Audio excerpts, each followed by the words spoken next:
if something was to happen to Robert Downey Jr., if he happened to have passed away before they shot Infinity War, started filming Infinity War, would people be screaming recast him? Like, how would people handle that?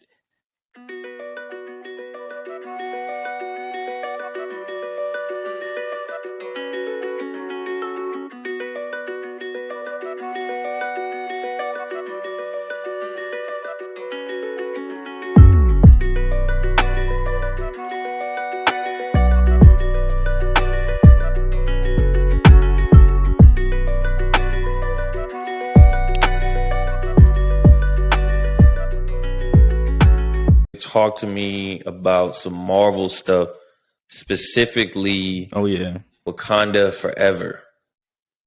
What do you have for me on that? But before we even get into that, I just wanted to give my first impressions of the Wakanda Forever trailer. For me personally, it was a little emotional seeing, basically T'Challa.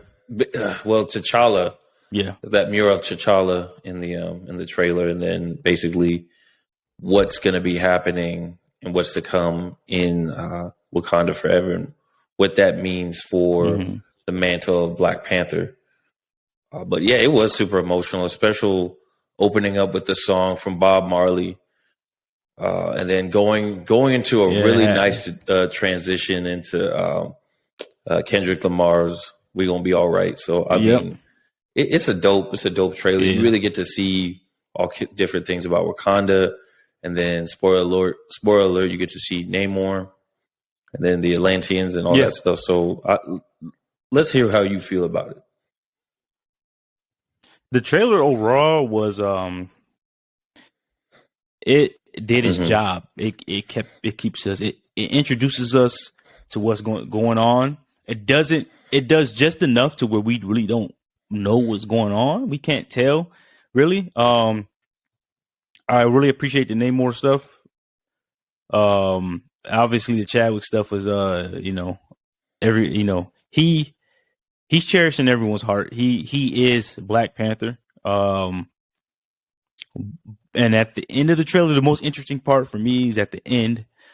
We don't know who is going to take over the mantle in the movie, and it kind of, I was online, obviously the trailer came out weeks ago. We had a little hiatus, a little break, hiatus. I mean, but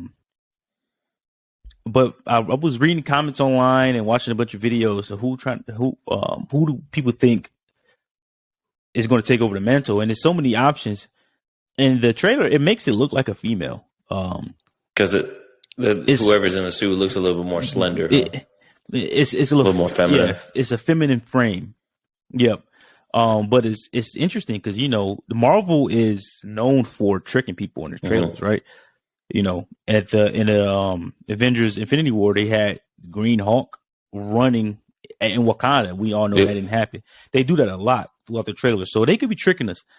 My only thing is, I love Shuri in the comics as Black Panther. It was an excellent run, but it was a natural progression for her. I would be very disappointed if she takes over the mantle and defeats Namor. Namor is one of the strongest characters in Marvel. Shuri is she's not a fighter. There's no amount of training she could do in that short amount of time to even compete with Namor. So that really bother me if she is going to be Black Panther this soon. I was hoping maybe M'Baku maybe takes over. She stays in the scientist lane, or bring Killmonger back somehow. They never actually showed him die, because we need a warrior, to take on Namor. You're saying she's not a warrior. There needs to be a natural fighter, not someone who's in the lab developing the suit, developing basically all the different things that the Black Panther suit can do. You need someone who could fight without the suit and basically is the Black Panther, embodied. I could see that. Yeah, and don't get me wrong, Shuri is probably if not my favorite, she's in my top 3 favorite characters in Marvel. I mean, in the MCU. So I'm not saying this to knock her. That she's one of my favorite characters. Trust me. I like when I see that movie, dude. She to me in the original Black Panther, the first Black Panther movie, she was the standout character to me. She's my favorite character. It's not that I don't know too much about I guess some of the Black Panther characters, but isn't she like one of the smartest, like one of the most intelligent in the Marvel universe? Yes, she is. Actually, Kevin Feige himself said that she is the smartest human. Okay. She's smart. He came out. He said that she's the smartest on Earth. At that point in time, so we don't know. Reed Richards might pop up in our, in the main timeline, and he probably would take over. But she was smarter than Tony Stark, Bruce Banner, all that good stuff. But she's a super genius at a very young age. But she's not a warrior. I think we need Black Panther to be a warrior. Now, if they make it one of the female warriors, which I highly doubt is going to be Okoye or her name just slipped out of my head. His love interest. Oh, okay. I know exactly what you're talking about. Yeah, it's her name slipped. I don't know. It just slipped out of my head, and I don't want people to think I'm crazy. So another thing that I was kind of interested in is that in the trailer you see what's her name? Shuri? You see her meeting up with Shuri. What's that? You see her meeting up with someone in the lab. I was saying Shuri. Who? And that was Ironheart. Yes, that's who she was. A black girl, right? I don't know. That's Ironheart. That's Riri Williams. Riri Williams. Yeah, I don't know too much about those characters, but I just seen things here and there. Basically that's going to segue into the Iron Wars. Basically, her character somewhat segues into Iron Wars, and the fact that someone was saying that Tony Stark's AI exists somewhere, and that there's a potential that they could bring him back as an AI to kind of like help build that would be another amazing. Iron Man suit. Can they pay Robert Downey enough? Oh boy! At this point, would he come back? That's the question. Yeah. I'm not sure. It's maybe. It's 50-50 for me, maybe. I know definitely he'll come back for something big. But for something like that, it's a maybe. Maybe. If they can afford him, I think he'll be back to be basically the AI. That's a big if. But Riri is a great character. As Ironheart. I'm looking forward to that because she's super smart too. So I'm looking forward to seeing her. I'm glad they're introducing her in Black Panther. It seems like her and Shuri have a good relationship from what we saw in the trailer. So we'll see what's going on with her. They're introducing many characters in this upcoming movie. We're going to be very emotional. Has the whole world wondering who's Black Panther is going to be. Odds are it's going to be Shuri. Like I said earlier, nothing against her, but if we're going against Namor, we need a warrior. We need somebody that's trained to go. We need someone who's super powerful. M'Baku, Killmonger. Exactly. Not even that, but just have experience with hand-to-hand combat. You've seen Shuri in the original movie. She wasn't doing hand-to-hand combat. She was just in the lab. Fighter. I mean, she was the one putting the suit together and knowing how it works and just basically setting T'Challa up for success. No, I understand exactly what you mean. But so here's something I've been thinking about. How do they kill off old boy in the movies? I don't know how they're gonna bring that up. No, well, T'Challa. Yeah. Oh, T'Challa. Yeah. So there, from what I've heard, there's going to be basically he died from similar to how he died in real life, a disease. So cancer, most likely, and most likely they're going to relate it to something just a natural death. Which leads me to this guy on YouTube, black guy. I used to watch his channel a lot. So I don't really like. This is not a diss. I don't really like people who get too emotional on YouTube and in the comics, and when people are just in the comment section stating their opinions or what they think, he's just bashing them and all that. So I stopped watching them for a while, but then I saw him pop back up talking about Black Panther, and how T'Challa should be recasted. I understand where he's coming from. I get both sides. I don't have a dog in this fight. If they recast T'Challa, I'll be happy. I'm happy with what they're going to do with him now. I'm looking forward to see how they're going to do it now. So I don't feel any way about it. My question is though, like after watching those videos and seeing what people had to say, just recast him, just easy. You know what, Chadwick, you're great, but you know what? We need another T'Challa. Just recast him. We'll figure the rest out. My question to that is, knock on wood, if something was to happen to Robert Downey Jr., if he happened to have passed away before they shot Infinity War, started filming Infinity War, would people be screaming recast him? Like, how would people handle that? So it's not as easy as some people want it one way, some people want another. We don't know how those people feel about him at Marvel. We don't know how his team, his co-stars feel about recasting him. Let me say this. I know this whole movie, Wakanda Forever, I know it's going to be emotional. I know people will probably be in that theater crying, because even more so for the Black community, you got to think something, man. Black Panther was one of the, to me, if I can remember, one of the first movies with an all Black cast that wasn't necessarily a Black movie.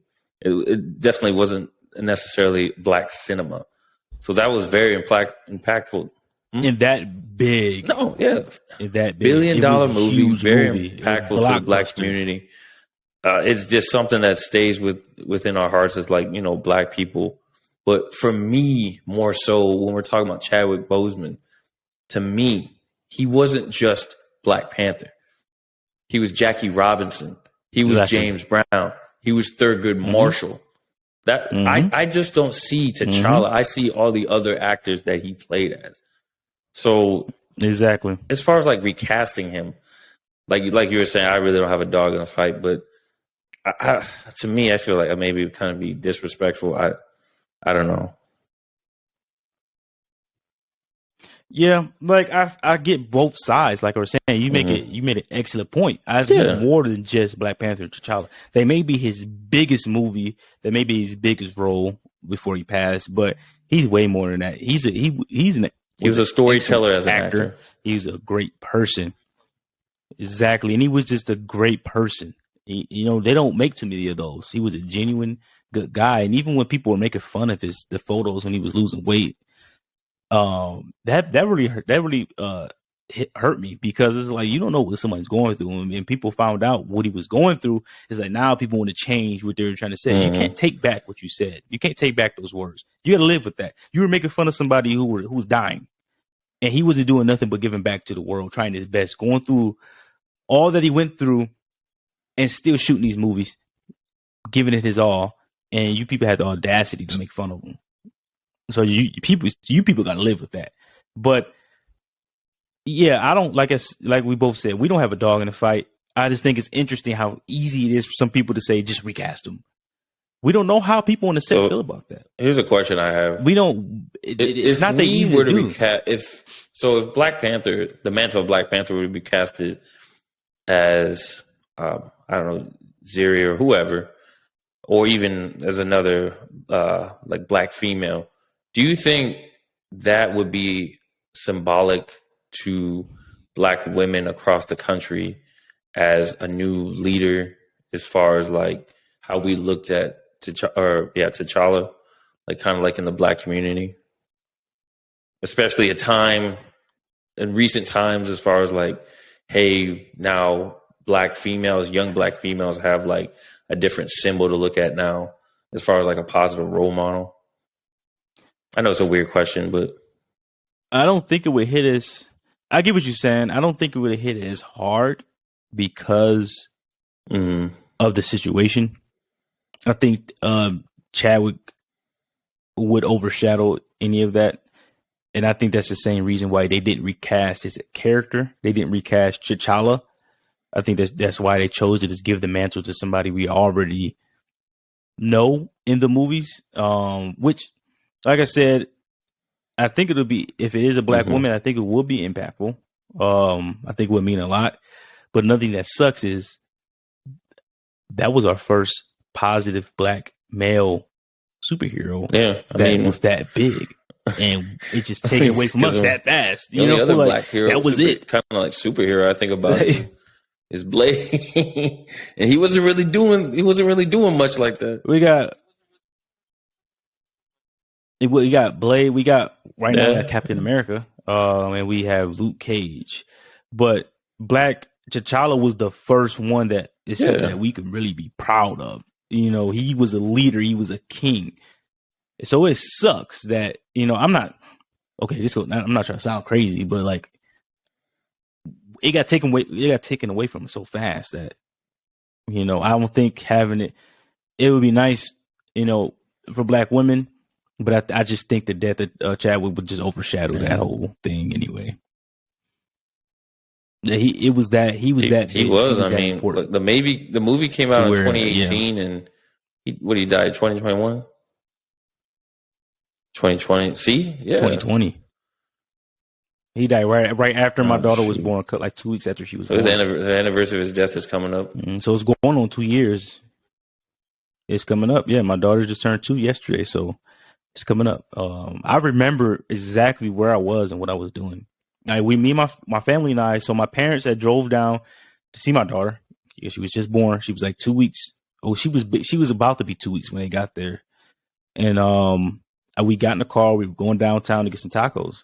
And I looked at my phone, scrolling through Instagram. I see a picture of Chadwick Boseman. And I read it, but like I didn't read it. It kind of just I thought somebody in his family died, you know, or somebody that he was one of his team, like his manager or somebody passed away. And then I scrolled back up and read that actor Chadwick Boseman passed away at 40. Well, I think he was 41, 42 years old. No, not even. I don't even think he was.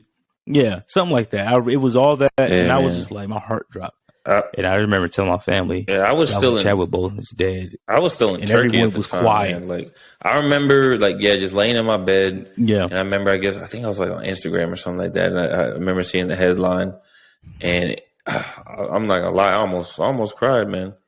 I almost got a little teary eyed because thinking about it was like, during a time where 2020, where we really needed our black role models.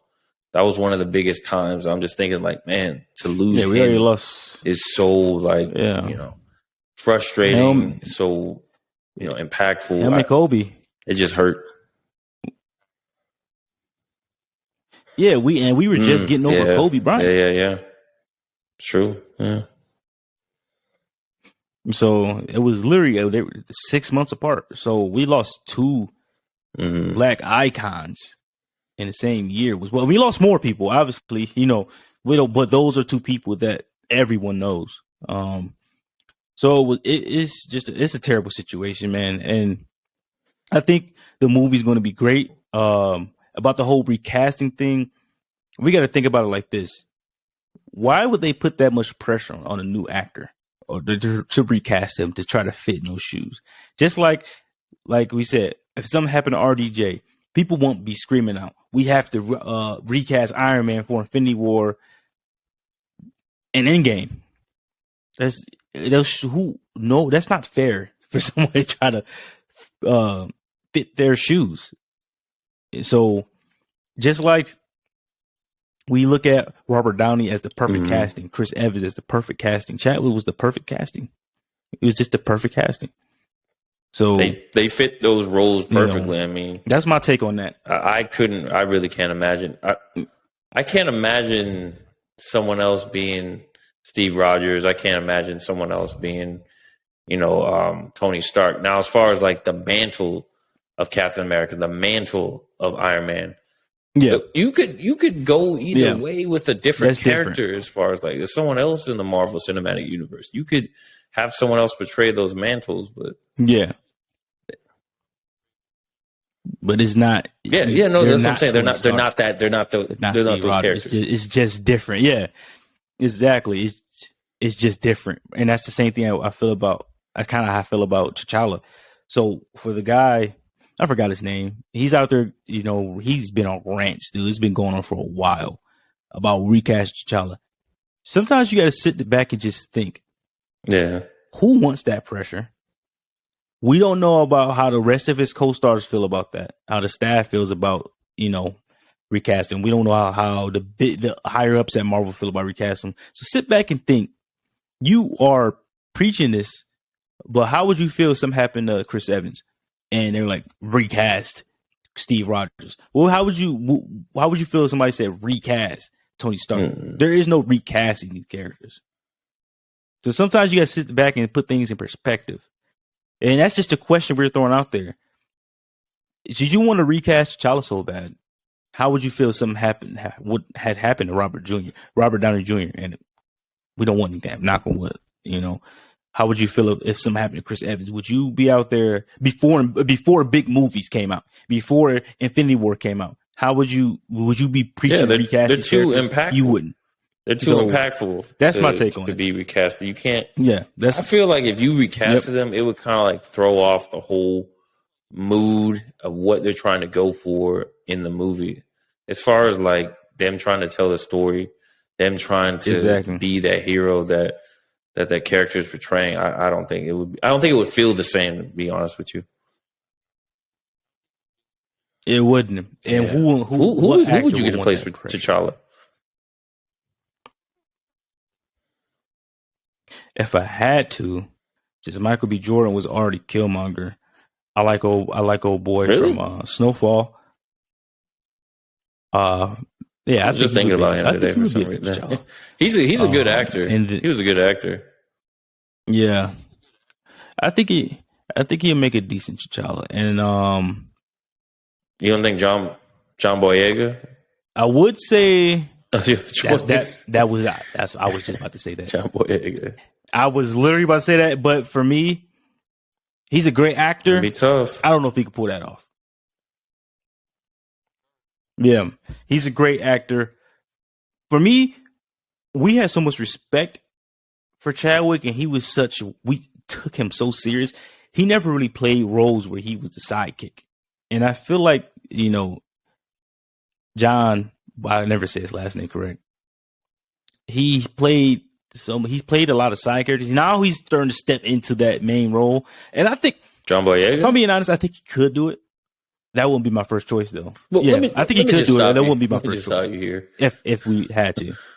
Star Wars screwed him over in the last Star Wars that we was in, the The Rise of Skywalker. How are you gonna have him such a built up character in the first one and then slowly decline him off in the last one? I know it's a completely different franchise. Since we're talking about John Boyega, I just know they kind of screwed him over.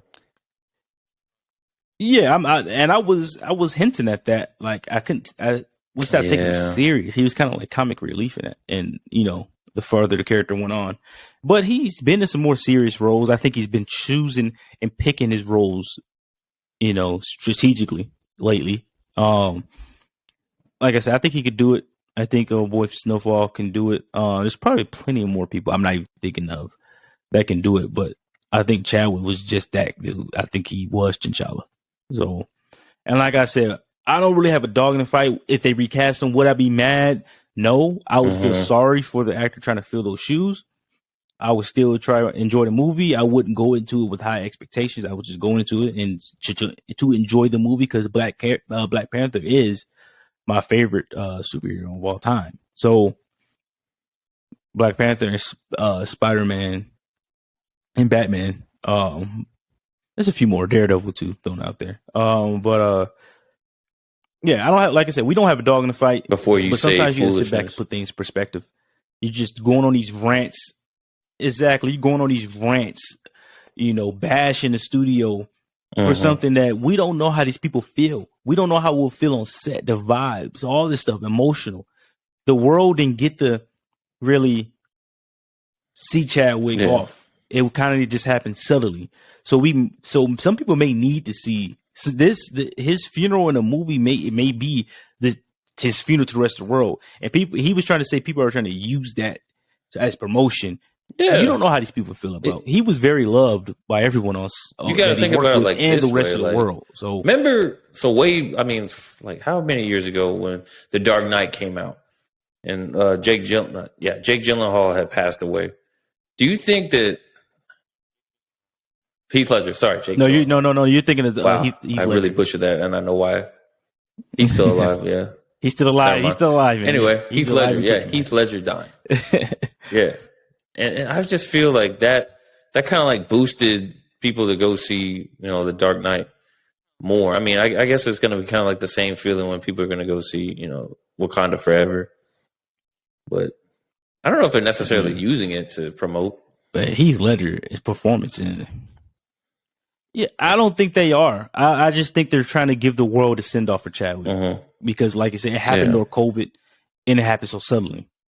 So, I think this is for the world to see. Okay, Chadwick, goodbye. We finally get to say our goodbyes, and his family obviously wrote off on it. They obviously gave it the okay. So for people out there going on rants, just think about the people you could be hurting. Think about the people. Think about his family. Think about people like that. You're going on these crazy rants. Okay, I understand. I would like to have a T'Challa in the MCU as well, but I also consider others' feelings and other people's thoughts on it. There's no need to go on these crazy rants.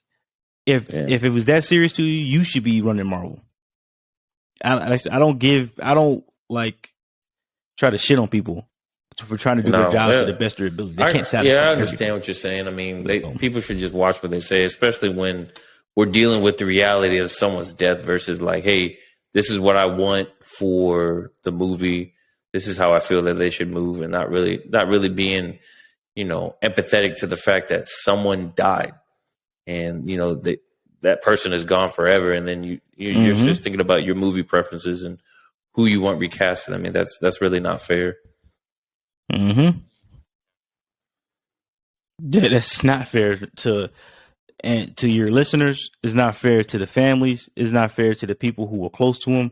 Yeah, just sometimes take a chill pill. Yeah. You've been going on this crazy rant for over a year now. Not just movies, but in art specifically. Yeah, and I'll just finish with this because I gotta go. But like when people big artists, when sometimes when they make music and they go through things in life, personal things that hurt them, and all their fans are like, oh my God, they went through like a divorce or a breakup, so their next album is going to be incredible. Well, they're going through something. You can't, hope that their next album's incredible. You can't hope that they're going to go through some pain so you get to enjoy the music that they're going to put out because of it. That's kind of like sadistic. Yeah, that's kind of it's narcissistic, man. It's like you're wishing the worst on them. Like just like because people always think about Usher's Confessions and what he went through before that. But you gotta understand, Usher didn't write not one song on that album. No. The only artists don't have to go through things to make great music. The only artist I really think about, it's just kind of like a story that comes to mind is Adele. Yeah. Adele, she went through and she's a talent. She's one of the at this point she's one of the greatest rough of all time at what she does. Made an incredible album. But the thing is, this I think people were like, "Oh my God, she's going through so much. Her next album is going to be incredible." That kind of thing. It's like, well, she's really going through something. So why don't we just give her a piece? I think the problem with it is a lot of people when artists are coming up, they're new, they're very vulnerable because they're relatable because they're just like you. They haven't really experienced the lifestyle of being a star. So their first album is basically their life story to that point. After that, it's not going to be the same because I'm rich now. I can't talk about the same things I was talking about because my life isn't that anymore. And that's why people kind of stop liking that artist. Like I said, Wiz Khalifa, I still love him, but I related to him a lot of his early music. The same thing for Drake. You relate to a lot of early music, but at some point when you're damn near a billionaire, you're not relatable anymore. There's nothing you can do to relate to a normal person. So when they say like Drake just makes hits, that's his life. That's his life now. It's not Take Care anymore. His life is completely changed. So yeah, I get what people were trying to say, but like I said with the Usher's Confessions example, he was going through stuff, but he didn't write any of those songs. No, so he still make great music. Those are that's a really good point. No, I completely understand what you're saying. But I'm excited for Wakanda Forever. Yeah, man. As a matter of fact, that was probably one of the better changes that they did. Instead of calling it Black Panther 2, making it called Wakanda Forever. So it's going to be super impactful. It's going to be like a church. Yep. It's going to be like church up in that theater when we're in there. It's going to be like an event. So I can't wait.